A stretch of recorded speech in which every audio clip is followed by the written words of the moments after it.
Welcome to the class. Now we are going to start our today's discussion, that is about plant tissue culture applications. So we had done some applications in previous lecture. Now we will be starting from the next application.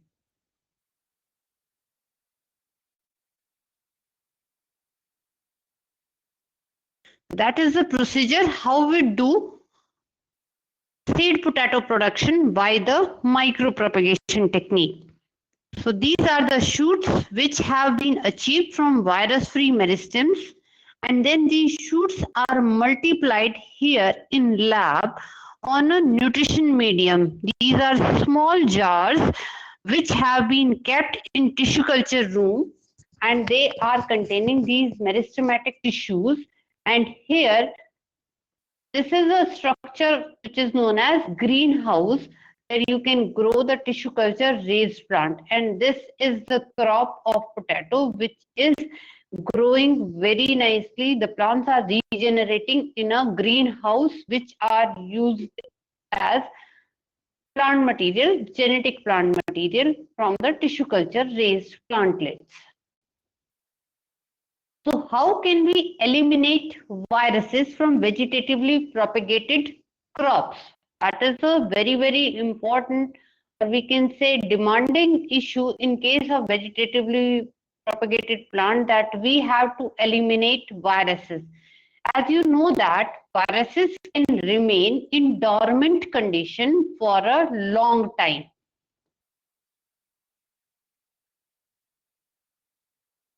So whenever the viruses gets in contact of optimum growth condition, that is temperature and nutritional requirements, they will start to multiply.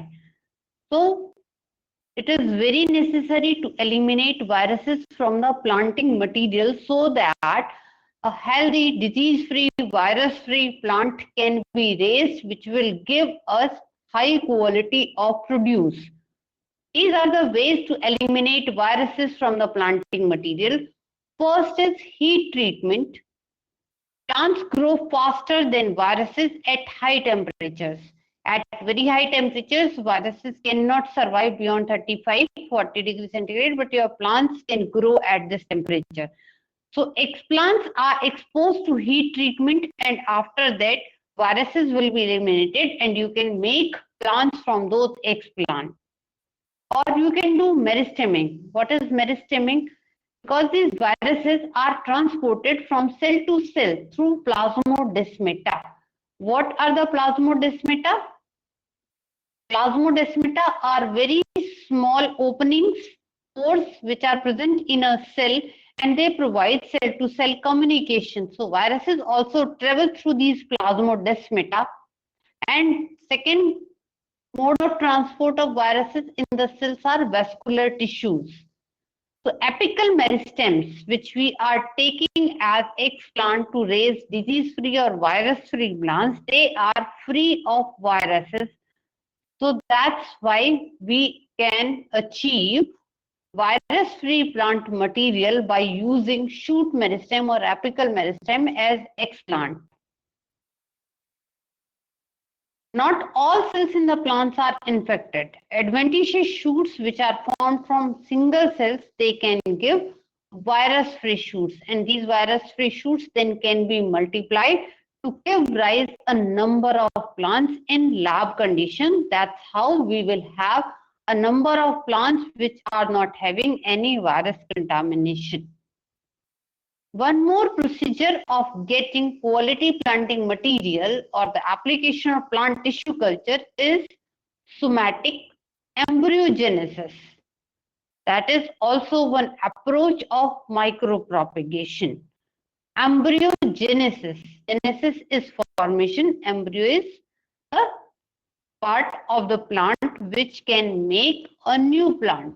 So here we are using somatic cells for making embryo-like structure.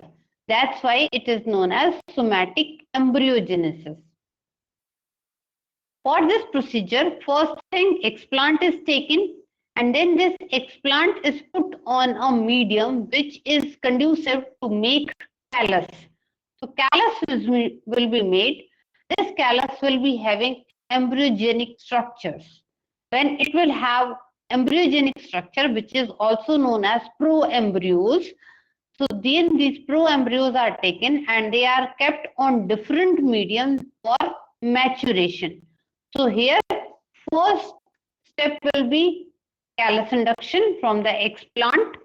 When we have an embryogenic callus, this embryogenic callus is kept for the development of embryo-like structures, which are again transferred to a new medium for maturation. And once these embryo are mature, they are put on a different medium for the germination. What will happen after the germination of these somatic embryos? You will have shoots and root development at the same time as it happens in case of normal seed embryo in normal conditions. So these are the steps for somatic embryogenesis. Here you can do all these steps on the same medium, or the medium may be different in hormonal concentrations. First step will be callus induction. So for callus inductions, auxins are required. Whenever you want to induce callus from the explant, so you have to add auxins in the medium. Then you get pro-embryogenic mass from this explant. Explant can be of your choice. You can take any explant, but mostly when you want to produce disease-free plant, shoot meristem or apical meristems are highly preferred. Then these explants are sterilized. After sterilization, these explants are transferred onto nutrition medium, which is rich in auxin concentration, and it will produce pro-embryo-like structure. For this, you can use different growth regulators. One of them is 2,4-D. The full form of 2,4-D is 2,4-dichlorophenoxyacetic acid. That is most widely used auxin for callus induction. Or you can use NAA or you can use dicamba also. These are some more examples of auxins. So you can use any of the auxin according to your choice, according to your plant species. Then the development of embryo. When you are going for embryo development, here there is a slight change in nutrition medium composition. Auxins are removed from the medium. You will make a new medium that should be auxin free. Auxins must be removed for embryo development, because if you are using use of auxin continuously in nutrition medium, it may inhibit the development of embryo. And what are the developmental stages of this somatic embryo? These are similar to the zygotic embryo. First, it will develop into globular shape. After that, there will come heart shape. Third stage is torpedo shape. And last, fourth one is cotyledonary stage. So these are 4 developmental stages of embryo, whether it is zygotic embryo or here in plant tissue culture, it is your somatic embryo. Globular shape, heart shape, torpedo shape, and then cotyledonary shape.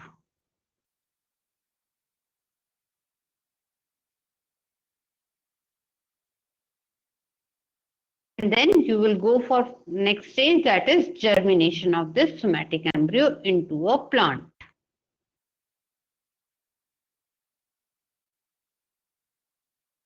Then third stage, after induction and development of embryo, now we will go for the maturation of this embryo, because we require complete maturation with apical meristem, radicle and cotyledons. For this, again, we need a slight change in the medium. What is slight change here in the medium? ABA, abscisic acid, which we have already discussed, normally it is a senescent hormone. That means plant produce ABA or they use ABA at the time of maturity. In normal cases also, when leaves are falling off, fruits are ripening, ABA has a role in plant mechanism at that time. But here, in case of embryo maturation also, we use ABA, abscisic acid, in very small amount for the maturation of embryo.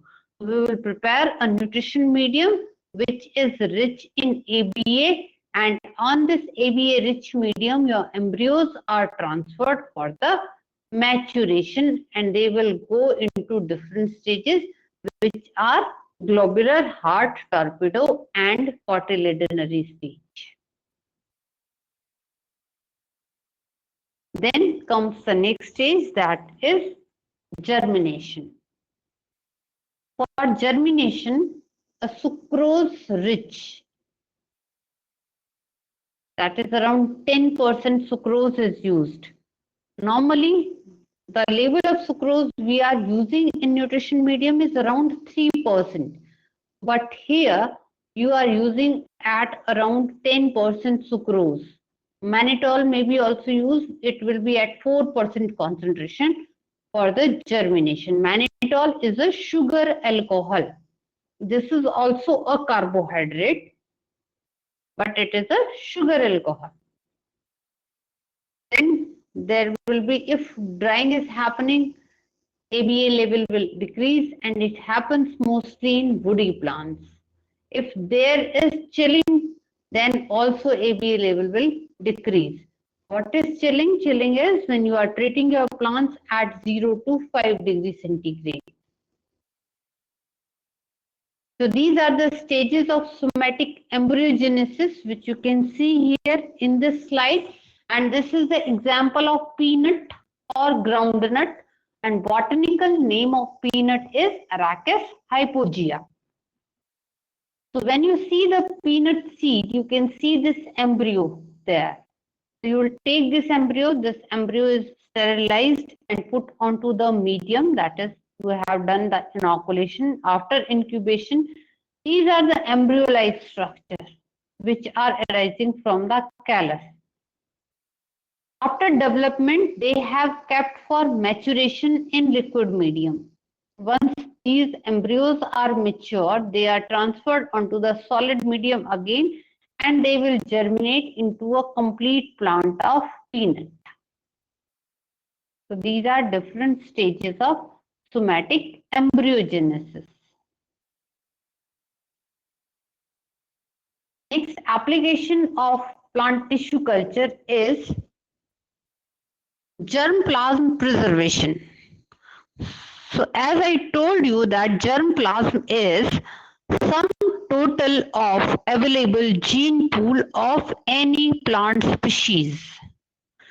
So how will you collect the gene pool? The gene pool should be collected in such a way that it is easy to grow back whenever it is required. So it will depend upon the type of propagation of your crop for which you are collecting the germplasm.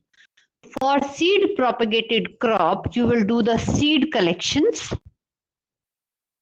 And in case of vegetatively propagated crops, you will go for cutting collections. So how can you preserve the seeds? It's easy. You can dry the seeds in sun. That will also happen in sterilization of the seeds. Then you can treat the seeds with some chemicals, and you can store the seeds at low temperatures. As you know that at low temperatures, all the metabolic activities are stopped. There is no chances of your contamination or your pathogen attack or insect attack. The seeds can be preserved just by keeping them at very low temperatures for a longer durations.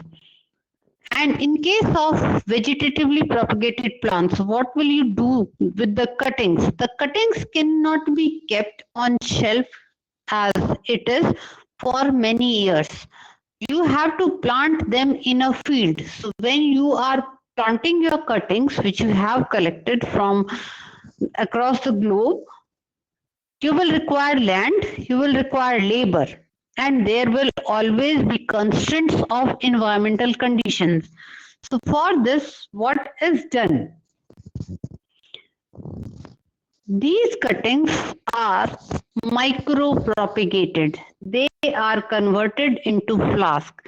So you have developed them in lab, you have cultured them, then these flasks or these tissue cultured collections, in vitro collections, can be preserved for a longer time. Depending upon on your requirements, you can do normal growth of these cultures for short-term storage, or you can slow the growth of your cultures for medium-term storage. And if you want to store them for a long term, then you will do cryopreservation. Cryopreservation is a method by which you can store your vegetatively propagated cultures for a longer duration. Now, question arises, what is cryopreservation? If you break this term, it is having two parts. One is cryo and second is preservation. So, cryo means it has been derived from a word that is cryos, and that is cryos means frozen state. That means you are doing preservation of your cultures in frozen state. Now the question arises, at what temperature your plant cells will reach in the frozen state? So normally you will say 0 degree centigrade, but that is for ideal condition for purest of pure water, when the water will become ice, will freeze at in the 0 degree centigrade temperature. But when your cell is in concern, your plant cell, its cytoplasm is having many dissolved salt into it.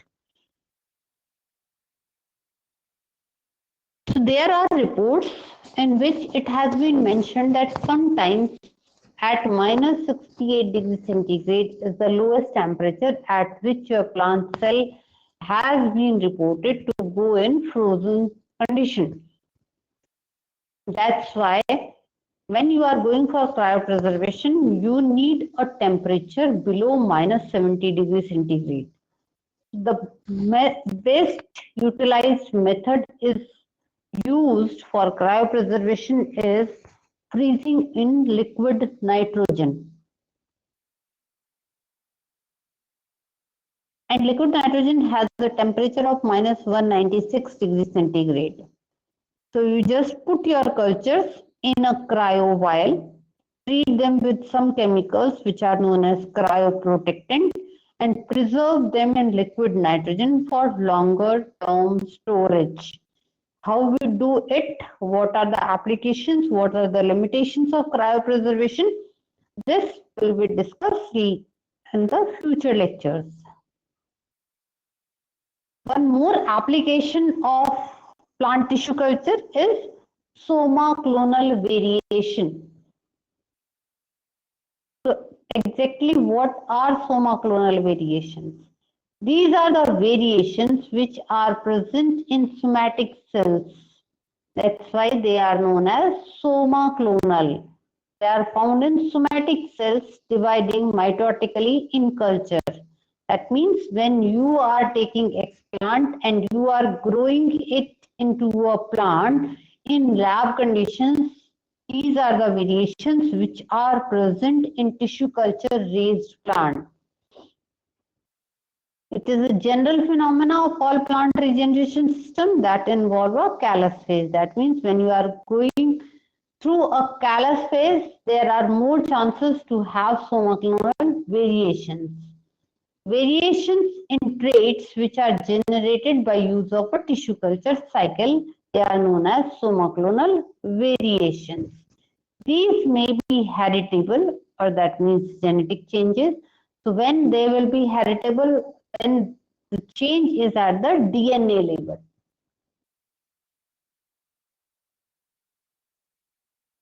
If it is heritable, then it is stable. It can be expressed in the next generation also. But sometimes only there is change in gene expression due to some environmental conditions, then such somoclonal variations are known to be as epigenetic, and they may be due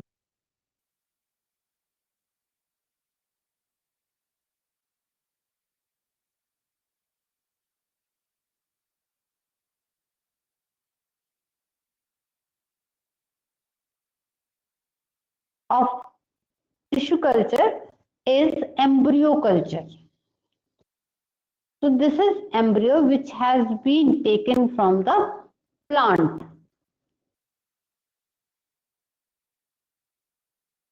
Embryo you can take from seed. It is taken out from the seed. So you can take seed in either of the condition. Either it may be a mature seed or immature seed. So depending on that, again, embryo culture may be of two types, whether it may be mature embryo culture or it may be immature embryo culture. Mature embryo culture, that means when embryo is taken out of a mature seed. So it is done when there is any physiological barrier in the seed germination, like your seed is undergoing dormancy or something like that. Immature embryo culture is done to save the embryo from abortion. In some plants, it happens that embryo is formed, but it does not develop into a complete plant. In such plants, there is phenomena of embryo abortion. So this embryo culture is done from immature seed, and it is known as immature embryo culture or embryo rescue technique. You can do it in lab also. You will take out this embryo-like structure from the seed. It is transferred onto the medium, that is known as inoculation. After inoculation,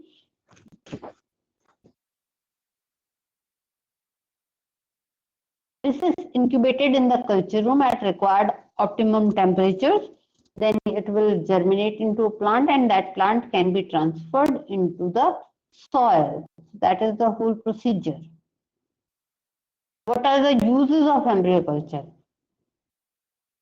For rescuing interspecific and intergeneric hybrids. They are also known as wide hybrids. What are the wide hybrids? Wide hybrids often suffer from early spontaneous abortion because there is embryo endosperm failure which happens in Gossypium, that is your cotton plant, in Brassica, your mustard plant, linum, and lilium, lily plant. So what are wide hybrids? Wide hybrids, making hybrids between unrelated species.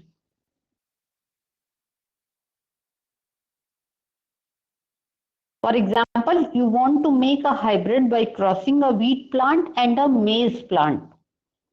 Why you want to do so? Because you know that wheat plant has a very good flour. Its flour can be used in different operations, in making chapatis, in making bakery products, in baking biscuits. You can make cake and different things you can do with the wheat flour. But maize flour has all the essential amino acid into it. Its protein quality is better as compared to wheat flour quality when we are talking about nutrition. But then why are we not consuming maize flour? Because it does not have good milling and baking quality.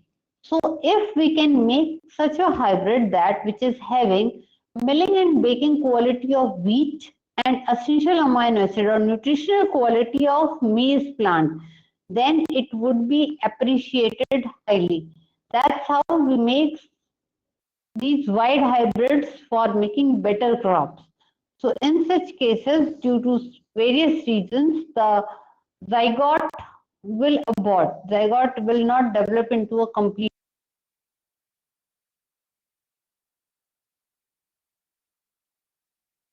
or embryo rescue technique.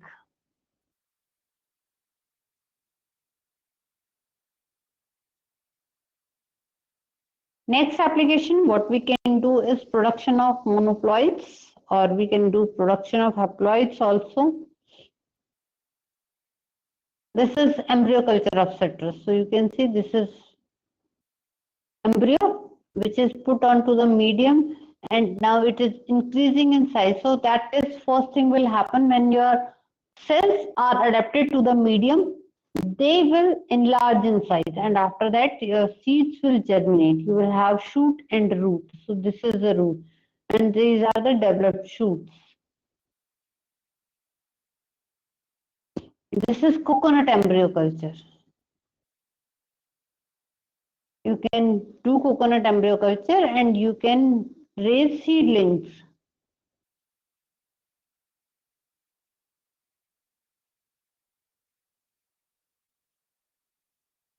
That is haploid plant production. How would you do haploid plant production from the explant? So what explant you will take for it?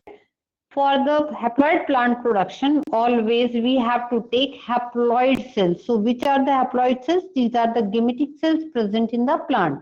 So it may be anther, pollen, or unfertilized ovary or ovule cells. For this, anther culture or microspore culture is done for haploid plant production. Culturing of anthers or pollen grains that are microspores derive a mature plant from a single microspore, or you can do culture of unfertilized ovules. So this is initiation from stamens and pistils. This is stamen explant, that is callus formation from the connective tissue, callus formation from filament tip.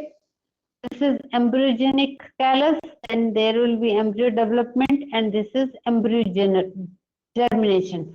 That's how you can raise a plant from haploid explant, and the plant which is made from haploid explant will be haploid in nature.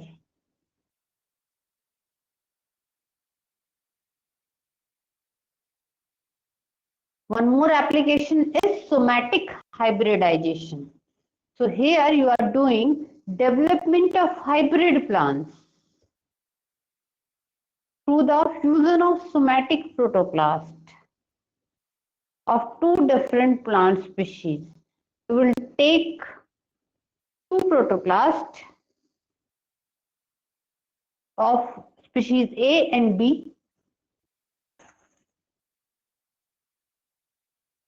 and then these two protoplasts are put together and they will fuse like this.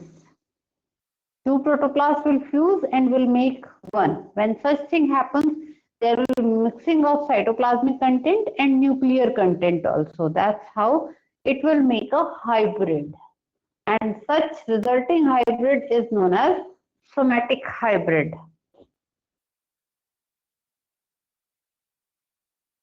So this is the last application which we are discussing today of tissue culture, that is plant genetic transformation.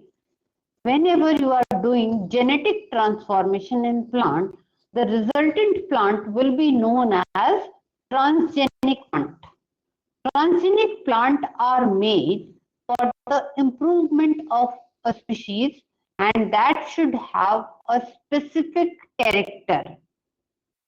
For any transgenic plant manufacturing process, it is very, very important that we should have an efficient regeneration protocol of that plant species.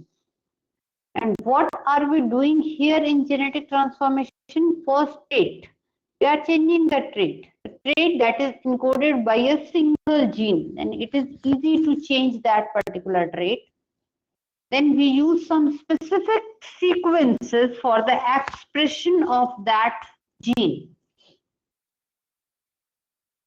This gene has been transferred into the plant, and then we are working for the expression of this gene. That is very, very important.